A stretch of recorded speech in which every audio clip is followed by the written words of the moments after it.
joie. Amen. Que le Seigneur vous bénisse au nom puissant de Jésus-Christ. Donc nous poursuivons toujours avec notre thème, la famille, les mariages. Que Dieu soit loué. Le dimanche dernier, je parlais de la veuve. Nous avons pu démontrer à la lumière des Écritures par rapport au chapitre 7 des Romains, Romains 7 à partir du verset 2, la Bible disait qu'une femme est liée à son mari aussi longtemps que son mari vit. Mais si le mari meurt, il est dégagé. Elle est dégagée de cette loi qu'il a liée à ses maris. Et nous avons pu démontrer que les maris dont il était question, les maris qui devaient mourir avant que la femme se remarie, c'était bien les œuvres de la chair. Ce n'était pas un mari physique. Donc ceux qui n'étaient pas là la semaine dernière, il y a une vidéo qui a été mise en ligne pour éclairer ces choses. Nous poursuivons toujours dans la même optique. Nous allons parler encore de la veuve aujourd'hui. Aujourd'hui, nous allons prendre dans le livre de 1 Timothée 5.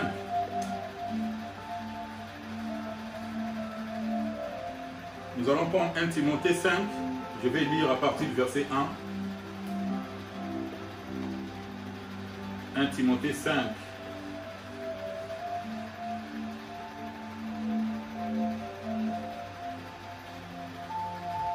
À partir du verset 1. J'ai lu au nom puissant de Jésus-Christ.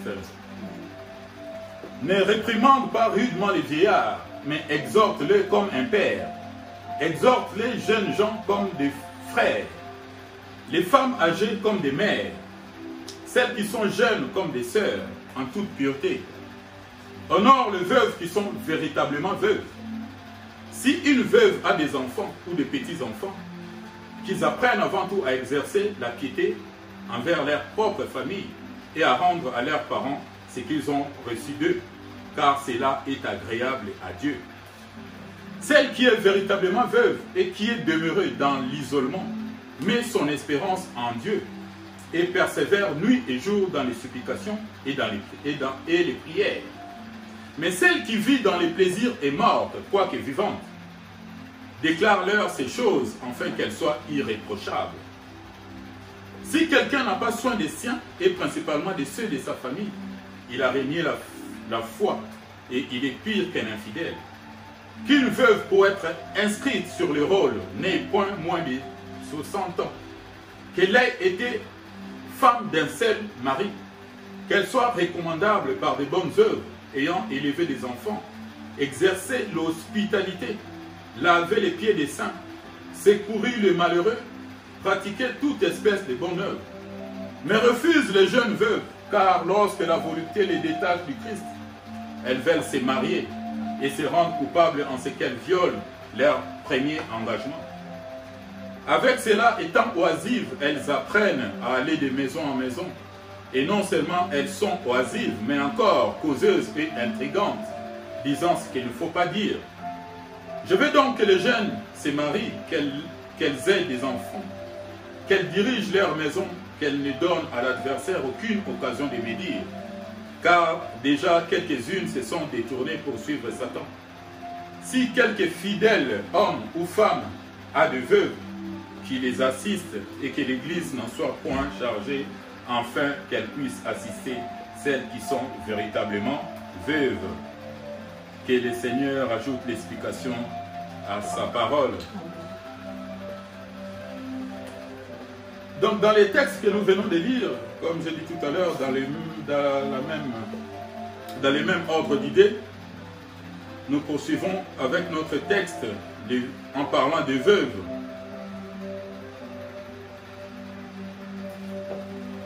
Qu'est-ce que le veuvage, bien-aimés dans le Seigneur? Le veuvage par rapport à Larousse, la Bible nous dit ceci. Le veuvage, par définition, est l'état juridique et social de la personne dont l'époux ou l'épouse est décédée. Ça, c'est Larousse. Ça dit quand une femme perd son mari, elle est considérée comme une veuve, et inversement. Mais, selon la Bible, est-ce que bibliquement parlant, la Bible définit également la veuve de la même façon? Parce qu'il s'agit bien de la veuve, hein? On ne parle pas de veuve ici, on parle de la veuve.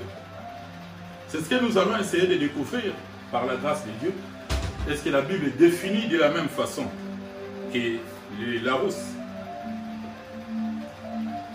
Selon la Bible, bien aimé dans le Seigneur, pour être reconnue comme une vraie, une véritable veuve, selon la Bible, l'apôtre Paul met en exergue quelques conditions.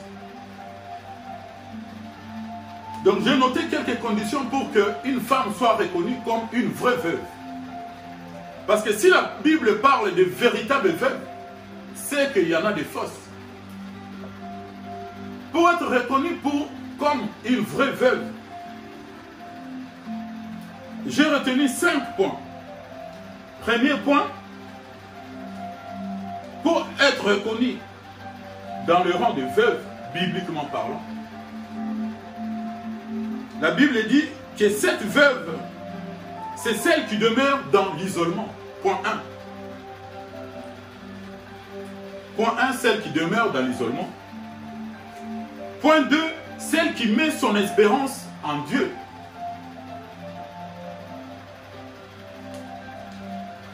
Point 3, celle qui persévère nuit et jour dans les supplications et prières. Point 4, qu'elle est pas moins de 60 ans et femme d'un seul mari.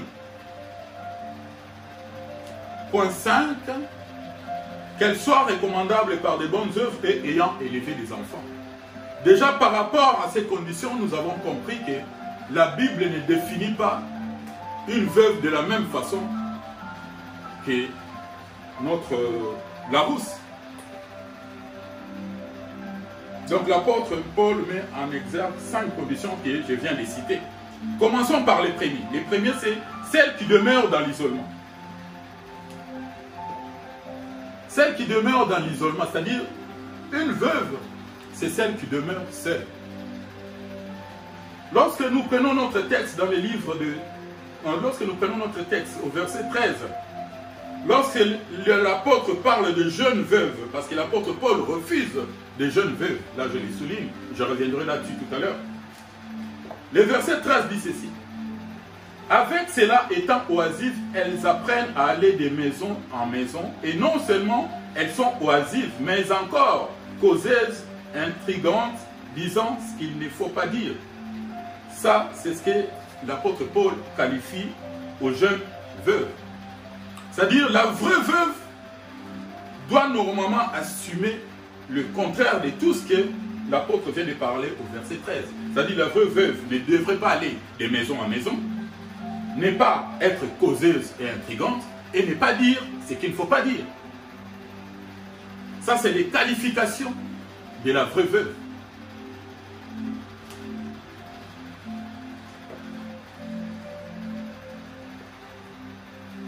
Nous sommes en train de progresser, donc là je parlais du premier point. Premier point, j'ai dit que c'était celle qui demeure dans l'isolement. L'isolement ne veut pas dire aussi que rester seul n'est pas recevoir les gens, non. Une veuve a droit de recevoir des gens chez elle. Elle a droit aussi d'aller visiter ses petits-enfants, ses enfants. Mais l'apôtre Paul refuse plutôt qu'une veuve aille de maison en maison. Il faut faire bien la différence. Des maisons en maison, celle qui parcourt de maison en maison, racontant ce qu'il ne faut pas dire. C'est celle-là que l'apôtre Paul refuse. Point 2, je dis, point 2, celle qui met son espérance en Dieu. C'est-à-dire celle qui est attachée à Dieu. Celle qui n'a appui que Dieu. Celle qui n'a soutien que Dieu.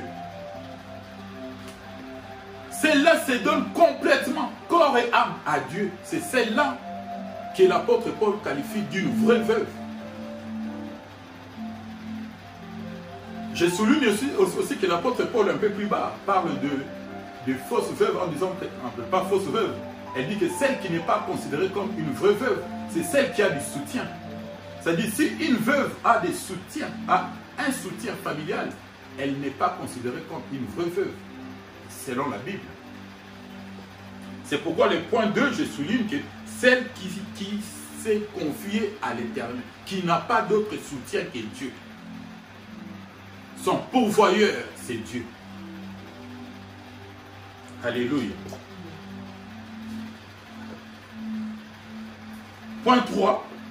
Celle qui persévère nuit et jour dans les supplications et prières. C'est celle-là qui est considérée comme une vraie veuve. Pour illustrer le point 3, dans le livre de Luc 2, au verset 36, la Bible nous parle d'une prophétesse qui s'appelle Anne. La Bible dit que Anne ne quittait pas les temples. Elle habitait dans les temples. Et elle persévérait dans la prière et dans le jeûne. Et Anne, la Bible dit qu'elle était veuve. Elle avait plus de 84 ans à peu près. Elle était veuve, elle vivait dans le temple.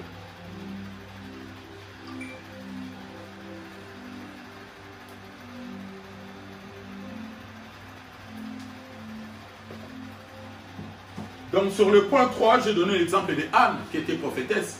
C'était à l'époque de Siméon. Je passe au point 4. La Bible dit qu'elle n'est pas moins de 60 ans et femme d'un seul mari. Nous sommes en train de citer les qualifications de la vraie veuve, selon la Bible. La Bible dit qu'elle n'est pas moins de 60 ans. Ça veut dire que si une veuve a 55 ans, 57 ans, 58 ans, elle n'est pas considérée comme une vraie veuve, selon la Bible. Mais le problème, c'est quoi? C'est 60 ans, ça pose un problème. Ça demande une explication claire. Parce qu'une veuve peut avoir 60 ans, elle peut avoir aussi 58 ans, 50 ans, n'importe quel âge. Une veuve. Mais la Bible définit, l'apôtre Paul, quand il parle d'une vraie veuve, il dit que cette veuve, au point 4, doit avoir pas moins de 60 ans. Il faut expliquer 60 ans. 60 ans, qu'est-ce que l'apôtre Paul veut dire par là? Les 60 ans, bien aimés dans le Seigneur, c'est juste un âge auquel le Seigneur veut que nous soyons plus sous l'emprise du diable. C'est-à-dire, à l'âge auquel tu ne peux plus vivre sous la convoitise de la chair, selon la convoitise de la chair. Donc une vraie veuve est considérée comme une femme qui n'a plus ses plaisirs du monde, qui ne vit plus selon les trains de ce monde, qui ne vit plus selon la convoitise de la chair, qui ne vit plus selon les œuvres de la chair. C'est ça, 60 ans. 60 ans, vous comprenez que l'homme a été créé. Lorsque nous rentrons dans les jardins, à la création, nous comprenons que l'homme a été créé le 6e jour. Donc la chair a été créée le 6e jour. Donc le chiffre 6 revient dans les 60. Ça veut dire que l'âge de 60 ans, c'est l'âge que l'apôtre Paul a posé pour dire que à cet âge-là, tu dois être au-dessus des œuvres de la chair. Tu ne peux plus vivre sous la convoitise, selon la convoitise de la chair, selon les trains de ce monde, comme j'ai dit tout à l'heure. Donc une vraie veuve doit avoir 60 ans.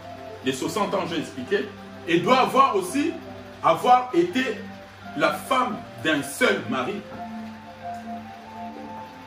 Vous voyez que ça change beaucoup de choses par rapport à la veuve définie par le Larousse.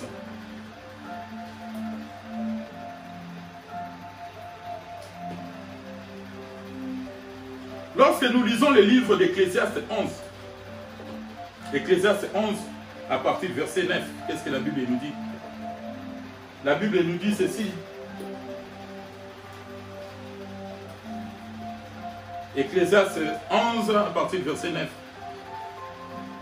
Jeune homme, réjouis-toi dans ta jeunesse, livre ton cœur à la joie pendant les jours de ta jeunesse. Marche dans les voies de ton cœur et selon les regards de tes yeux. Mais sache que pour tout cela, Dieu t'appellera en jugement. Pourquoi je prie ce verset d'Ecclésiaste? C'est-à-dire, selon la Bible, lorsque la Bible parle de la jeunesse, du jeune homme, c'est-à-dire, ça veut dire que c'est quelqu'un qui vit encore selon la convoitise de la chair. C'est quelqu'un qui n'a pas encore enlevé ses œuvres de la chair en lui. Les œuvres de la chair sont encore enracinées en lui. C'est-à-dire, cette personne-là, ce n'est pas l'âge physique qui compte. Cette personne peut avoir 70 ans, 75 ans, même plus. Mais s'il vit selon la chair, selon les trains de ce monde, il est comme un jeune. Il est appelé un jeune. Et une personne qui connaît le Seigneur, qui a la sagesse du Seigneur, qui marche selon les voies de Dieu, qui marche selon l'esprit et non selon la chair, cette personne a été brisée. Cette personne est considérée comme déjà vieux. C'est-à-dire, cette personne a vieilli. Mais vous voyez la différence maintenant? Un jeune est considéré comme une personne qui vit selon les traits de ce monde, selon les œuvres de la chair. Une personne qui a Dieu, qui a la sagesse de Dieu, qui marche dans les voies de Dieu, a été brisée et considérée comme un vieillard. Je me fais comprendre.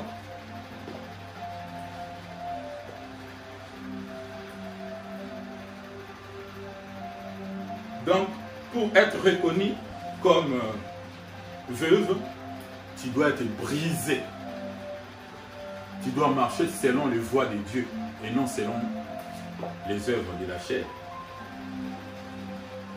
Je passe au point 5. Qu'elle soit recommandable par de bonnes œuvres et ayant élevé des enfants. Qu'elle soit recommandable aux bonnes œuvres.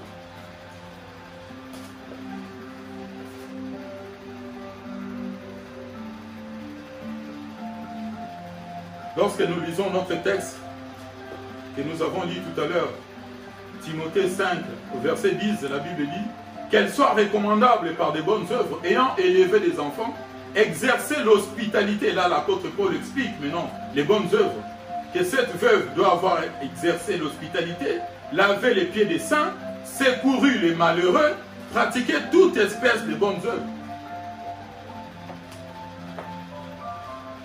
Donc, pour être reconnue comme une vraie veuve, cette personne doit avoir exercé l'hospitalité.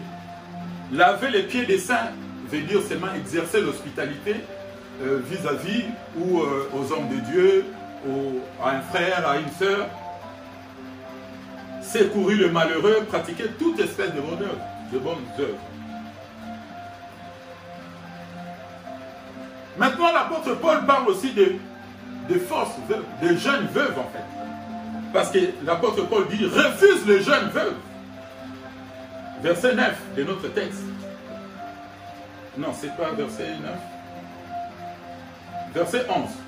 Mais refuse les jeunes veuves, car lorsque la volupté les détache du Christ, elles veulent se marier.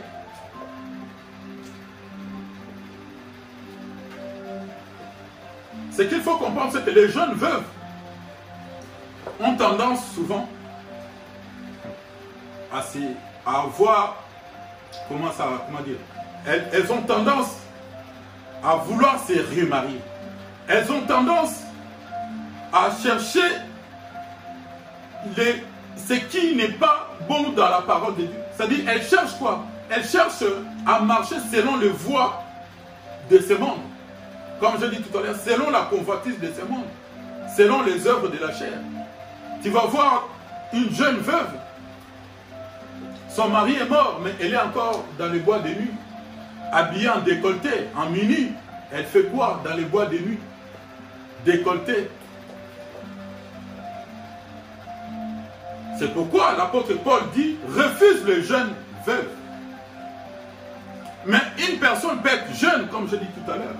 Elle peut être jeune, mais si elle marche dans les voies de Dieu, si elle marche selon la parole de Dieu, je pense que celle-là, bien qu'étant jeune, elle peut être reconnue comme une vraie veuve. Donc la condition, c'est de marcher selon les voies de Dieu. De ne pas marcher selon les trains de ce monde.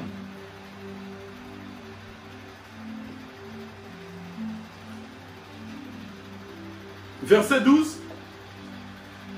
Et se rendre coupable de ce qu'elles violent leur premier engagement. Leur premier engagement, c'est quoi? C'est elles étaient mariées, le mari est mort. Maintenant, elle veut encore se remarier. Donc, elle viole son premier engagement. Là, je reviens encore sur les versets que nous avons lus tout à l'heure, verset 13. Avec cela étant oisifs, elles apprennent à aller de maison en maison. Ça, c'est les caractères des jeunes veuves. Elles vont de maison en maison. Et non seulement elles sont oisives, mais elles sont encore causeuses, intrigantes, disant ce qu'il ne faut pas dire. Ça, c'est ce que la Bible dit. C'est pourquoi l'apôtre Paul dit, refuse les jeunes veuves.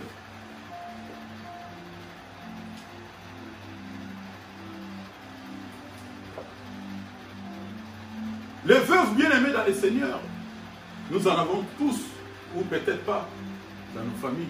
Mais la Bible nous recommande d'assister les veuves pour les personnes qui ont encore leur maman, qui ont encore leurs parents qui sont vivants. La Bible nous recommande de s'occuper de nos parents. C'est une recommandation du Seigneur.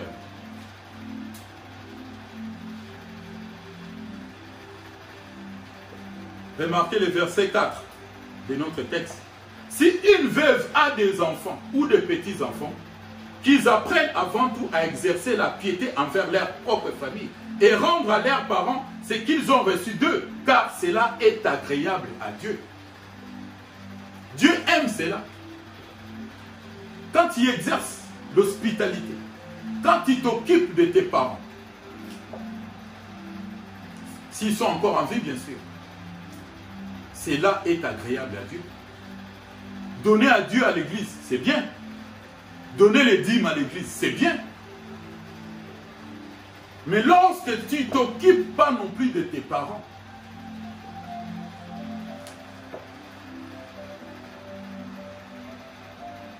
tu es en tort quelque part.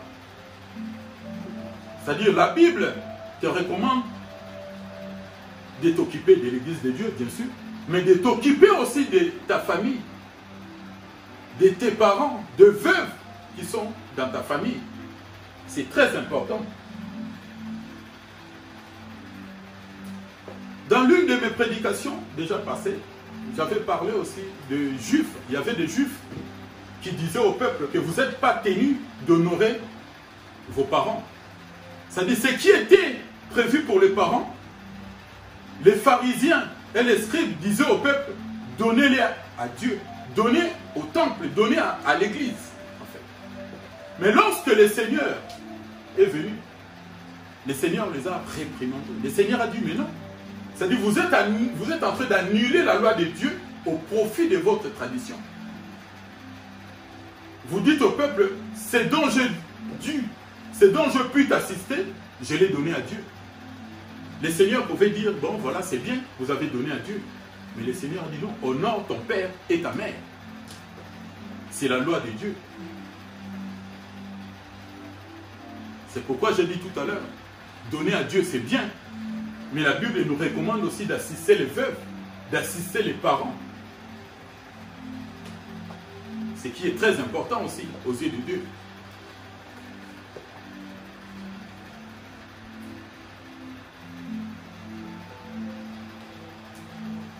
Donc je disais tout à l'heure, je parlais de veuves, je dis, il faut noter aussi que les veuves qui bénéficient de l'assistance familiale ne sont pas considérées comme des véritables. Parce qu'elles ont une assistance familiale. Le point 3, c'était le point 3, j'avais dit qu'une veuve doit avoir qui est Dieu comme soutien. C'est-à-dire, si une veuve bénéficie d'un soutien, d'un appui familial, elle est considérée comme une fausse veuve. Et l'Église ne peut pas la prendre en charge. Parce que l'Église aussi a le devoir de prendre des veuves en charge. C'est le devoir de l'Église. Mais si cette veuve a déjà une assistance familiale, ça dit l'Église est dégagée de cette charge.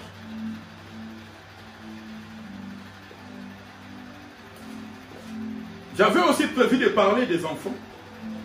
Là, je parlais de veuves. Je vais maintenant parler des enfants. Là, je vais prendre le livre de Jacques, chapitre 3, au verset 12.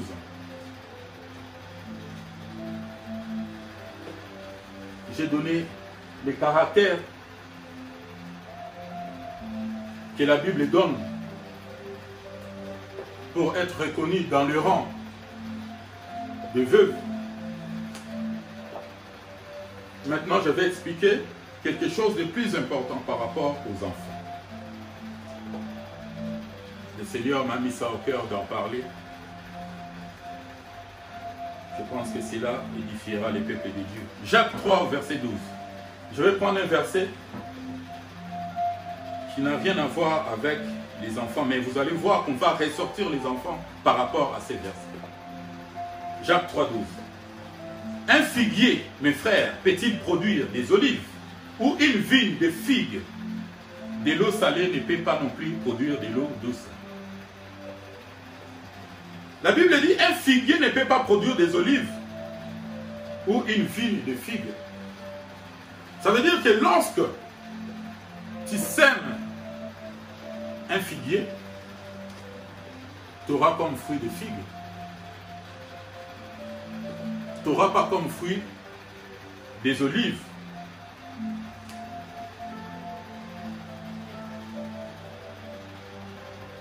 Pourquoi j'ai pris ce verset? J'ai pris ce verset parce que la Bible, lorsque la Bible parle des arbres, lorsque la Bible parle de plantes, cela ne veut pas dire seulement qu'il s'agit de plantes qu'on sème dans les jardins. Dans l'explication de la Bible, ça peut être aussi des hommes. Remarquez dans Matthieu 13, lorsque le Seigneur a donné la parabole des livrets et du blé, lorsque le Seigneur vient expliquer la parabole, le Seigneur dit ceci. Je suis dans Matthieu 13. La parabole des livrets se trouve aussi dans Matthieu 13, vous pouvez lire. La parabole des livrets et du blé. Mais lorsque le Seigneur se retira avec ses disciples, le Seigneur expliqua la parabole à ses disciples. Le Seigneur dira ceci. Je suis au Matthieu 13, verset 36. La Bible dit, alors renvoya la foule et entra dans la maison. Ses disciples s'approchèrent de lui et dirent, explique-nous la parabole des livrets du champ. Il répondit, c'est lui qui sème la bonne semence, c'est le Fils de l'homme. Les champs, c'est les membres. La bonne semence, ce sont les fils du royaume. Livrés, ce sont les fils des malins. L'ennemi qui l'a sémé, c'est le diable. La moisson, c'est la fin du monde. Les moissonneurs, ce sont les anges. Donc le Seigneur explique que la semence, la bonne semence, c'est les fils de l'homme. Et la mauvaise semence, c'est que le diable avait sémé, c'est les fils du malin. Juste pour que vous puissiez comprendre que lorsqu'on parle des plantes, des arbres, il ne s'agit pas seulement des arbres qu'on sème dans les jardins, il peut s'agir aussi des hommes. Il y a un verset dans la Bible, le Seigneur dit, si on fait ces choses au bois vert, qu'arrivera-t-il au bois sec? C'est-à-dire le Seigneur se compare lui-même aussi à un bois, à un arbre.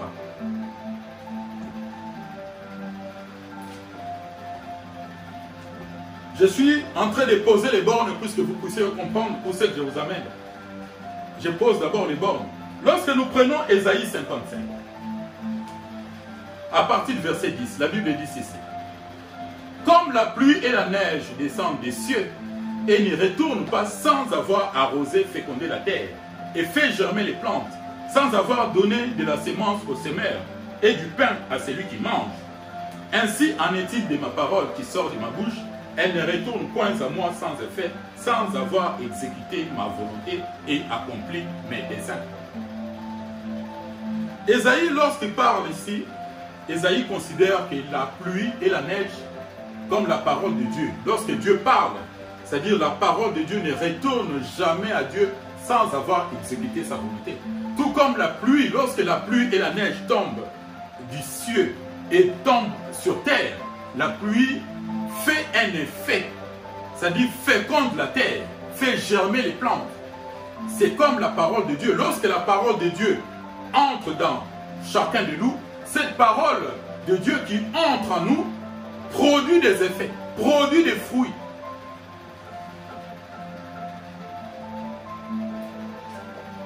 Et les fruits que la parole de Dieu produit en nous, c'est quoi? C'est des fruits de l'esprit qui sont dans Galates 5, 22. Les fruits de l'esprit, c'est l'amour, la joie, la paix, la patience, la bénignité, la fidélité, la douceur, la tempérance. C'est-à-dire la parole de Dieu est considérée comme une sémence. Une sémence qui descend sur les hommes. Lorsque nous parlons ici, c'est-à-dire nous sommes en train de donner la sémence de la parole de Dieu. Et cette sémence qui est la parole de Dieu, quand elle rentre en nous, elle produit des fruits.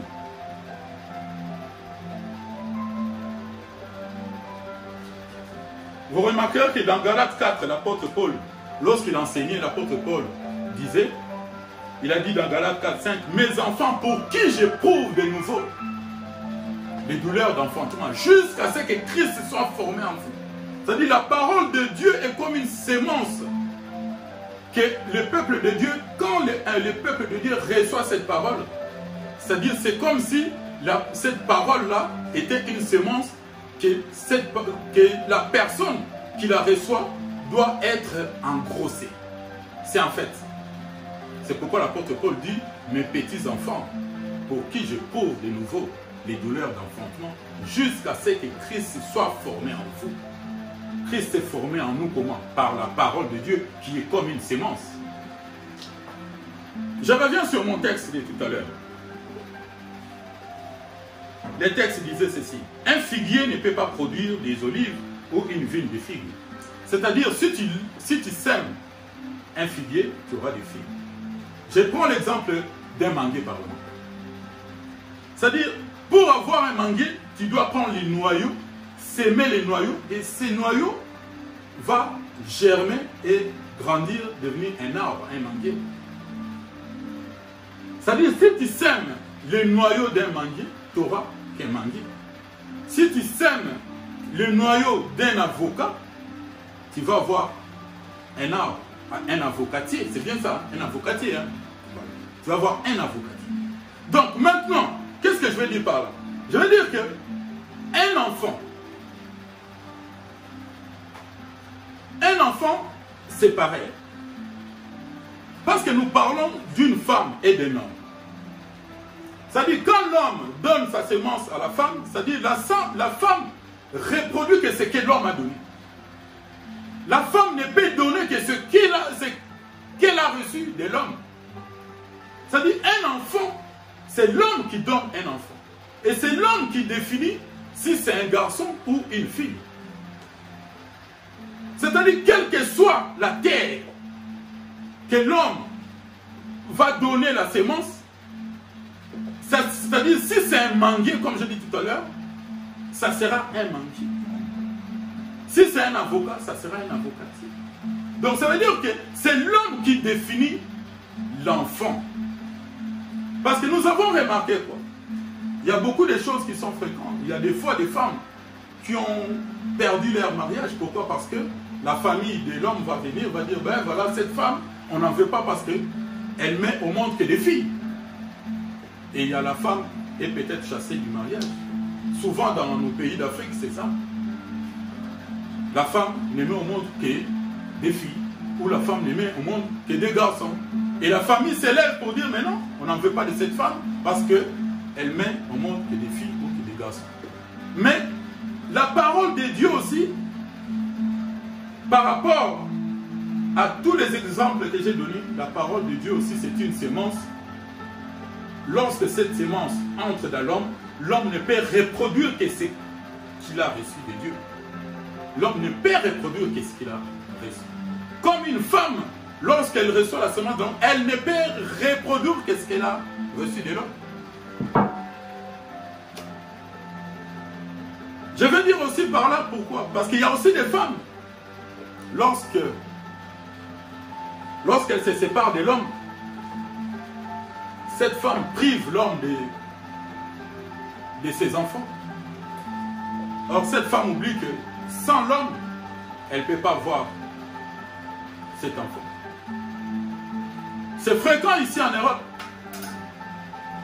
Une femme qui se sépare de son mari et qui prend des enfants en otage. Quand tu agis comme ça, ma soeur, ou soit mon frère, ça dépend aussi, il y a des frères aussi qui agissent de la même façon, tu pêches. Parce que cet enfant que la femme prive l'homme, c'est l'homme qui l'a donné. Je ne dis pas que la femme n'a pas participé. La femme aussi a participé à ce que cet enfant vienne au monde. Mais cet enfant appartient d'abord à l'homme, parce que c'est l'homme qui donne. Ça, c'est à la lumière des Écritures, je puis démontrer en prenant l'exemple de la parole de Dieu comme une sémence. J'ai pu déterminer qu'un homme aussi, lorsque l'homme donne la sémence, c'est l'homme qui définit tout. Quelle que soit la terre, parce que l'homme, en tant que terre, est considéré comme une terre, la terre qui reçoit la sémence. Alléluia.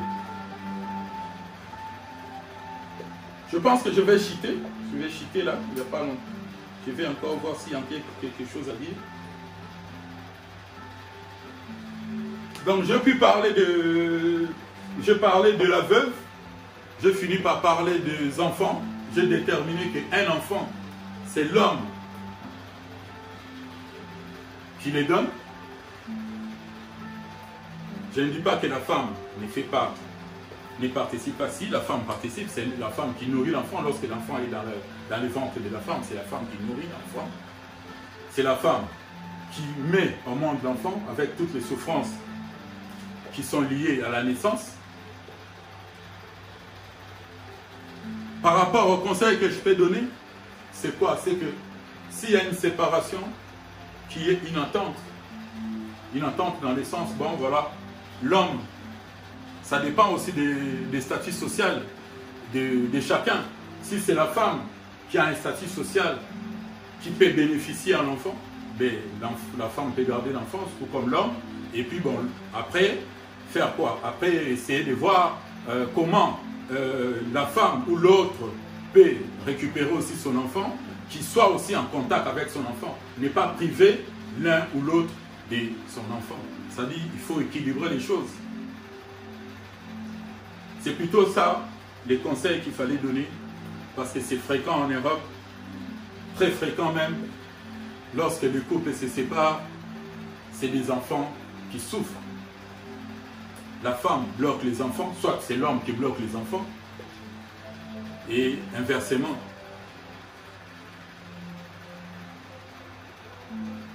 Ce qu'il faut faire, c'est essayer de voir plutôt l'intérêt de l'enfant, ou le bien-être de l'enfant, où c'est que l'enfant va évoluer dans de bonnes conditions.